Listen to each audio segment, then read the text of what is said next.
चाणक्य नीति प्रथम अध्याय का प्रथम श्लोक। प्रणम्य शीर्षा विष्णु त्रैलोक्यधिपति प्रभुम नाना शास्त्रों उद्धृतम वक्षये राजनीति समुच्चयम। इस श्लोक के माध्यम से आचार्य चाणक्य कहना चाहते हैं, हे तीनों लोकों के स्वामी, हे सर्वशक्तिमान प्रभु विष्णु, मैं सिर झुकाकर आपके चरणों में प्रणाम करता हूँ और मैं एक सुदृढ़ राज्य की स्थापना के लिए एक ऐसे नीति शास्त्र की रचना करना चाहता हूँ, निर्माण करना चाहता हूँ, जिसका आधार मैंने अनेक शास्त्रों का अध्ययन करके प्राप्त किया है। चाणक्य नीति का दूसरा श्लोक। अधीत्येदम यथा शास्त्रम नरो जानति सत्तमः धर्मोपदेशम विख्यातम कार्या अकार्या शुभा अशुभम।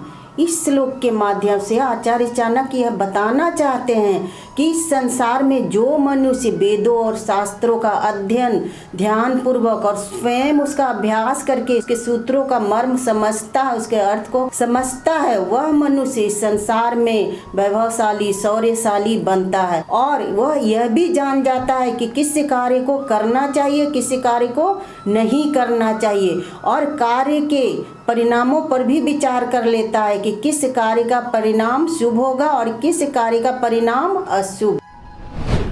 चाणक्य नीति का तीसरा श्लोक। तदहम संप्रक्षव्यामि लोकानां हितकामयाया एन विज्ञान मात्रेन सर्वज्ञत्वं प्रपद्यते।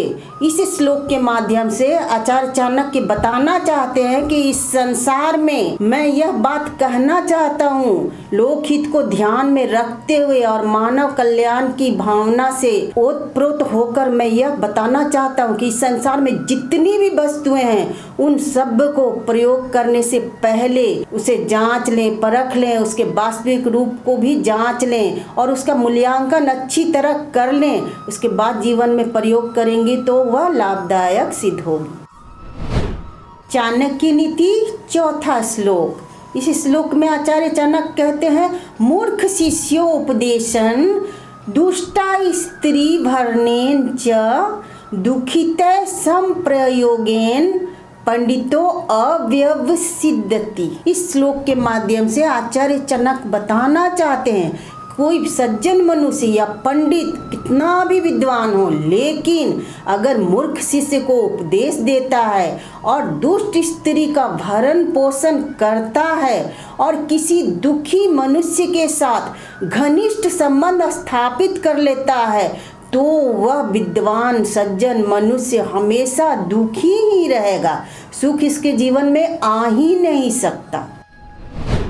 चाणक्य नीति पांचवा श्लोक, जो इस प्रकार है। दुष्ट भार्या सठम मित्रम वृत्ते श्रोचतरदायका सा सर्पे च गृहे वासो मृत्युरेव नः संशय। इस श्लोक के माध्यम से आचार्य चाणक्य यह बताना चाहते हैं कि जिसकी स्त्री दुष्ट हो और घर में सर्प निवास करता हो तथा जिसका नौकर धूर्त हो और बात ना मानने वाला हो और मित्र धूर्त हो, धोखेबाज हो, तो ऐसे घर में किसी भी मनुष्य को निवास नहीं करना चाहिए। ऐसे घर में रहना साक्षात मृत्यु को दावत देना है, इसमें कोई संदेह नहीं है। चाणक्य नीति छठा श्लोक। आपदा अर्थे धनम रक्षेदरान रक्षेद धनैरपि आत्मानं सततम रक्षेदारैरपि धनैरपि। इस श्लोक के माध्यम से आचार्य चाणक्य यह बताना चाहते हैं कि हर मनुष्य को भविष्य में आने वाले संकट और दुखों से स्वयं की रक्षा के लिए धन अवश्य बचा कर रखना चाहिए, अवश्य संग्रह करना चाहिए। और पत्नी की रक्षा की बात आए तो पत्नी की रक्षा पहले करनी चाहिए, उसके बाद भी अगर अपनी आत्मा की रक्षा की बात आ जाए तो धन और पत्नी को भी उससे छोड़कर उससे अधिक महत्व अपनी आत्मा को देना चाहिए, क्योंकि आत्मबल ही सबसे सर्वोत्तम धन है और इसके आगे बाकी सब धन तुच्छ है। चाणक्य नीति श्लोक 7।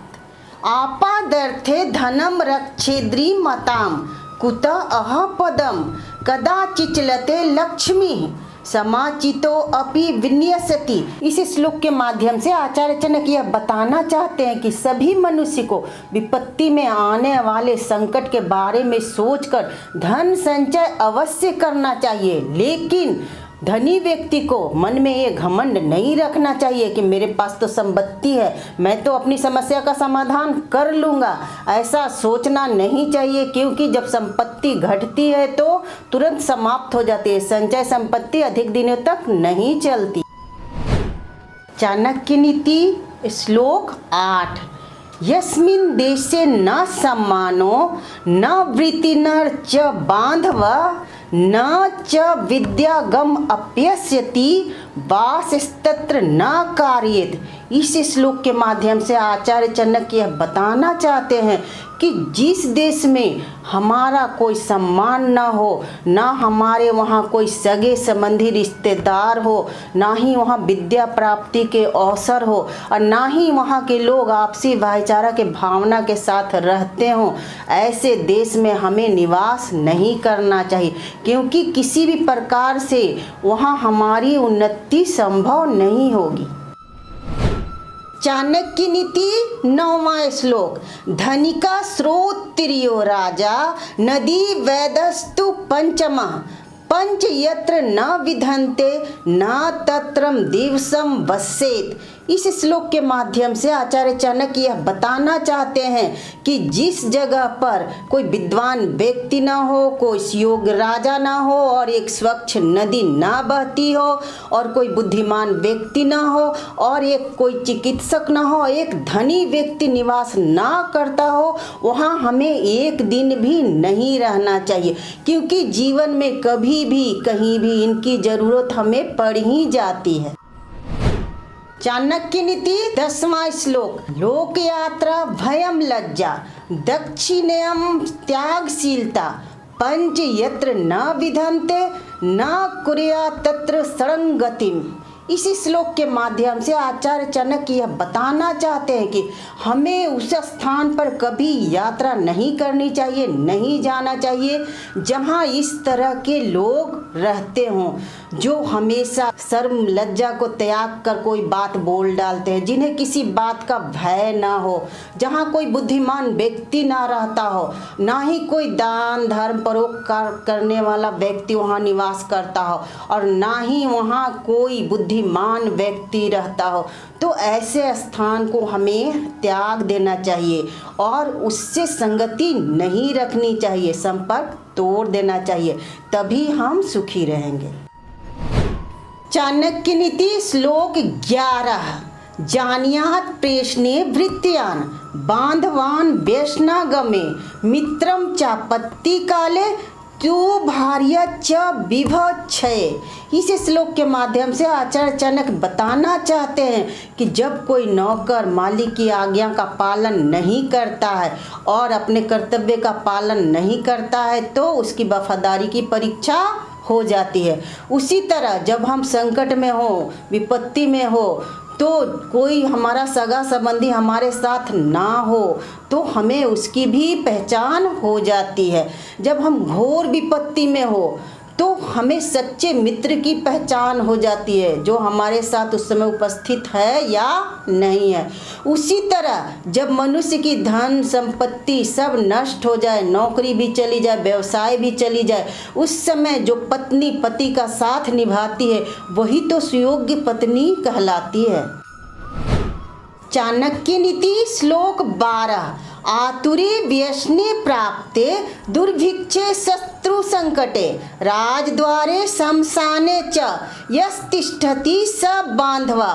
इस श्लोक के माध्यम से आचार्य चाणक्य बताना चाहते हैं कि जब हम बीमार हों, हमारे साथ कोई दुर्घटना हो जाए, या देश में युद्ध हो रहा हो, या देश में अकाल पड़ जाए, या किसी कोर्ट या राज दरबार में हमारी पेशी हो, या हमें शमशान तक की यात्रा तय करनी हो, इस परिस्थिति में जो हमारे साथ होता है वही हमारा सच्चा बंधु, भाई, मित्र और सगे रिश्तेदार होते हैं। चाणक्य नीति 13वां श्लोक। यो ध्रुवानी परित्यज्य अध्रुवम परिसेवते ध्रुवानि तस्य नश्यन्ति अध्रुवम नष्टमेव ही। इस श्लोक के माध्यम से आचार्य चाणक्य बताना चाहते हैं कि जो मनुष्य नाश होने वाली चीज़ों को ग्रहण कर लेता है और जो नाश होने वाली चीज़ें नहीं है उन्हें छोड़ देता है, उसके हाथ कुछ भी नहीं लगता, क्योंकि जो नाश होने वाली चीज़ों को ग्रहण किया है वो तो अपने आप नष्ट हो ही जाएगा, और जो कभी ना नाश होने वाली वस्तु उसे तो उसने पहले ही छोड़ दिया, यानी कि उसके हाथ तो कुछ लगेगा ही नहीं। इसलिए किसी वस्तु किसी चीज़ का चुनाव करते समय समझदारी से काम लेना चाहिए ताकि हानि ना उठाना पड़े। चाणक्य नीति 14वां श्लोक। वर्येत कुलजाम प्राज्ञो विरूपा मापी कन्यकाम रूपशीलम न नीचस्य विवाह सदृशे कुले। इस श्लोक के माध्यम से आचार्य चाणक्य यह बताना चाहते हैं कि एक बुद्धिमान और विद्वान व्यक्ति को ऊंचे कुल में जन्मी हुई सम्मानित कन्या से ही विवाह करना चाहिए, भले वह अधिक सुंदर ना हो, लेकिन नीचे कुल में जन्मी हुई कन्या हो और बहुत ही सुंदर हो तो भी उससे विवाह नहीं करना चाहिए, क्योंकि जीवन में शांति नहीं रह जाती। वैसे तो विवाह हमेशा बराबर के कुल खानदान में ही करना चाहिए। चाणक्य नीति 15वां श्लोक। नदी नाम शास्त्र पानी नाम नखी नाम श्रृंगी नाम तथा विश्वासो नैव कर्तव्य स्त्रीषु राजकुलेषु च। इस श्लोक के माध्यम से आचार्य चाणक्य यह बताना चाहते हैं कि जहाँ भी कहीं बड़ी विशाल नदी हो और जिस मनुष्य के हाथ में हथियार हो, बड़े बड़े सींग वाले जानवर हों, बड़े नाखून वाले जानवर हो, तथा जो स्त्री या पुरुष राजघराने से या राजकुल से संबंध रखते हों, उन पर हमें कभी विश्वास नहीं करना चाहिए। चाणक्य नीति 16वां श्लोक। विषादपि मृतम ग्राह्य ममेध्यादपि कांचनम नीचादप्युतम माम विद्याम स्त्री रत्नम दुष्कुलादपि। इस श्लोक के माध्यम से आचार्य चाणक्य बताना चाहते हैं कि हमें विष में से भी अमृत ढूंढ कर निकाल लेना चाहिए, ग्रहण कर लेना चाहिए। इसका मतलब है हमें बुराई में से भी अच्छाई निकाल लेना चाहिए। उसी तरह अगर सोना कीचड़ में गिर जाए तो हमें उसे निकाल लेना चाहिए, उसे साफ करके उपयोग में लाना चाहिए। इसी तरह अगर कोई व्यक्ति नीच कुल में उत्पन्न हुआ हो लेकिन बहुत ही विद्वान हो, बहुत ही ज्ञानी हो, तो हमें उसका सर्वोत्तम ज्ञान प्राप्त कर लेना चाहिए। उसी तरह अगर कोई कन्या बहुत नीचे घर में, नीचे कुल में या बदनाम घर में पैदा हुई हो लेकिन बहुत ही गुणवती हो, अच्छे विचारों वाली हो और महान विचारों वाली हो, तो हमें उसकी सीख, उसके विचार ग्रहण कर लेना चाहिए। चाणक्य नीति 17वां श्लोक। स्त्री नाम द्विगुणाहारो लज्जा चापि चतुर्गुणा साहसम षड्गुणम चैव काम चाष्टगुणा स्मृत। इस श्लोक के माध्यम से चाणक्य यह बताना चाहते हैं कि स्त्री में भूख 2 गुना होता है, लज्जा 4 गुना होती है और साहस 6 गुना होता है और कामेच्छा 8 गुनी होती है। इसी श्लोक के साथ हमारा प्रथम अध्याय समाप्त होता है। अगर आपको मेरा वीडियो अच्छा लगा, चैनल को सब्सक्राइब करें। धन्यवाद।